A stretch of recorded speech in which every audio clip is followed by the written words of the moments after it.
Hi, I'm Josh. Welcome to Poly Plus, the channel about love, relationships, and how to handle them. This week will be a little bit different because it's just me today. Fina and I are going to do 2 videos on our struggles with polyamory. So hers will air before or after this one. When we first got together, for the first 2 years, Fina and I were monogamous. After about 2 or 3 years, that's when we first started talking about polyamory and the idea to open up our relationship. Now, before we met, I had dated more than one person at the same time in a very casual way, but that was when I was a teenager or in college, so we didn't really have the terminology of polyamorous. We didn't have that label. We weren't a polycule, it was just a very casual dating situation with me and one or 2 other people at the same time. This is the first time that I've been in a long-term committed relationship that has moved from monogamous to polyamorous. So one example of something I had to work on since going polyamorous with Fina is that becoming poly, especially if you're in a community of poly people and know other poly couples, I think opening your relationship like that opens the door to more experiences, such as, in this example, group experiences, group relationship or sex experiences with other people and couples who are also polyamorous. So Fina and I have now had experience with a group sex situation with another couple who are polyamorous, but before opening up to polyamory, I had never had experience with a group sex situation like that. So before getting involved in that, of course, there was a bit of anxiety about how that might go.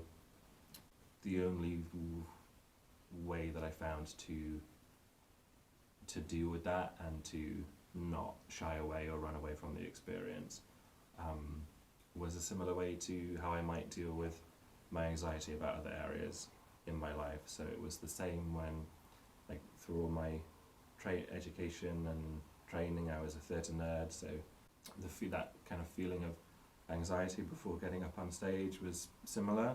Through doing that, learnt that when I'm on stage, when I'm in the experience, then I'm fine. So the thing I had to work on was getting myself into that position in the first place. And if it's with some kind of social event or circumstance that I'm feeling a bit anxious about, a good way to get over that is to make the commitment of committing to go with a friend, so you have somebody to hold you accountable. In a similar way with this experience, the way that I managed to have the experience and not let my anxiety get the better of me was to have Serafina make a date with these people and make that commitment for them to come over dinner, and then the possibility of something happen after that. And then, of course, the night went really well and we all had a great time. So that's one way that I managed to deal with any anxiety in general about getting into a new experience that I haven't had before. I will be forever grateful to polyamory for the growth that it forces you to do. It definitely has encouraged me to do in the last few years. There are some insecurities that I had that I think I might have just gone the rest of my life without dealing with, or it might have taken years or decades longer than it has done for me to work through those and try and overcome them. Polyamory has a way of bringing any of your insecurities bubbling to the surface to the point that you just have to deal with them. Otherwise it might jeopardize the existing relationships that you already have. So I had some anxieties when Fina and I, or some insecurities when Fina and I first opened up about just not being enough or good enough in general as a partner or as a lover. And I think those are insecurities that many of us have, and I also don't think that there's an end point to your growth, and that goes for any kind of growth. I don't think you're ever finished. You'll always be learning and enlightening yourself over the course of your lifetime. Certain insecurities, especially if they're from childhood or quite deeply ingrained. I don't know that you ever 100% get over those, but I think it just becomes easier every time if those things are ever triggered to learn to deal with them and to have less of an intense reaction. I think perhaps it just gets a bit easier every time you confront that and sort of learn to deal with that or face those insecurities. It's not the case that you're not enough in some way. So one conversation that Fiona and I had quite a lot when we first opened up was her reassuring me that she wasn't deciding to spend that time with other people or find other partners because I was not enough in some way. I was not a good enough partner. I remember the first night that she ever spent with somebody else after we'd opened up.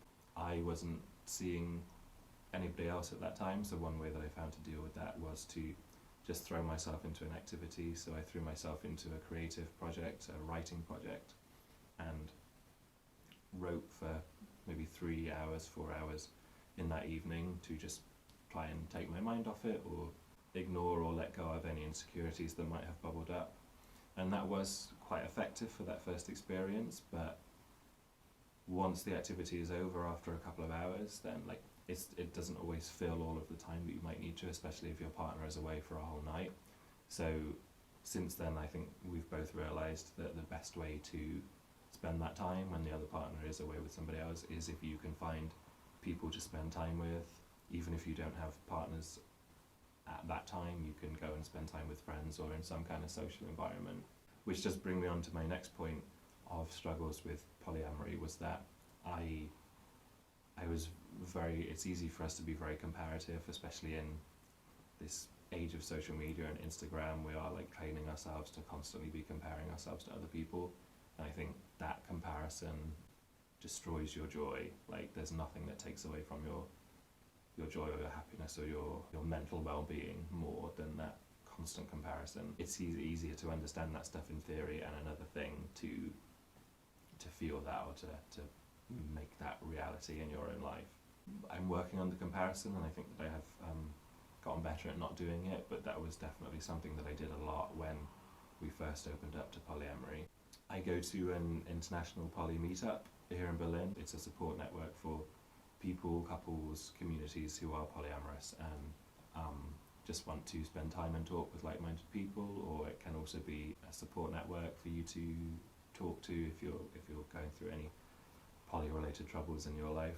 And there was an American couple that I met there one time, and the guy told a fun story about how his wife went on a weekend trip with somebody else, and the silly comparison or insecurity that kept coming up in his mind was the fact that he had always struggled to grow facial hair. The person that his wife was going on this weekend trip with had a full, luscious beard, and his mind would these silly insecurities would come up of him comparing himself to this guy and feeling like he wasn't enough of a partner or a man in some way because he couldn't grow a beard like the person, and his wife was just going on this trip with this person because she really wanted to be with somebody who was beardy. So your insecurities can be as insignificant or silly as that sometimes when you're making those kind of comparisons. But one of the comparisons that I used to make was holding on to this idea that for our polyamorous relationship to work, it had to be always equal in some way. So if one of us had one partner, then the other one also had to have a partner at the same time, or we would have to have similar experiences for things to kind of always be equal in that way. And in life, I just don't think I've come to learn that that's not realistic. From moment to moment, it might not seem like things are so equal, but over time and over all the experiences that you have, things do start to kind of even out anyway. It's just unlikely that you'll be having all of those experiences at the same time. So I've learned also to accept that if one of us is spending time with somebody else, we might not always be in a position at the same time where we're both also dating other people. So in those instances, if you think that social time is the best way to help you deal with your partner, spending time with somebody else, or just to give you something else to do, then you can schedule time with friends. Time management has been difficult to learn to deal with in polyamory as well. It's like a running joke in the poly community that nothing will improve your skills at using Google Calendar or some kind of calendar app more than going polyamorous, because you suddenly are having to schedule your time around more than one partner and all the other responsibilities that you have, so you have to be completely on point about your time management. And for me, perhaps more so than with a lot of other people in the poly community, that has been an issue, because I live with Serafina, who's my primary partner, and we are each other's favourite people, so we want to spend the majority of our time together, or as much as we can. But then for a while I have also been working night shifts, so thankfully I don't do 5 or more nights a week, I'm only doing 4 nights a week. But that still means that the other 3 nights that I'm not working, Fina really wants to spend with me, because those are the 3 nights that she gets to spend. So I have almost no nights available to spend with other partners that I might have or find, which I think sometimes can be an issue in that, like, the kind of initial negotiation that you might do with somebody new that you've met that you might want to explore a relationship with. I'm not looking for just like exclusively casual experiences. It would be nice to have a more long-term thing, somebody that I can see over a long period of time, but I'm expecting to be able to do that and still only give them a very small portion of regular time, maybe only a couple of times per month. So that has been quite difficult to find in somebody who's willing to accept that.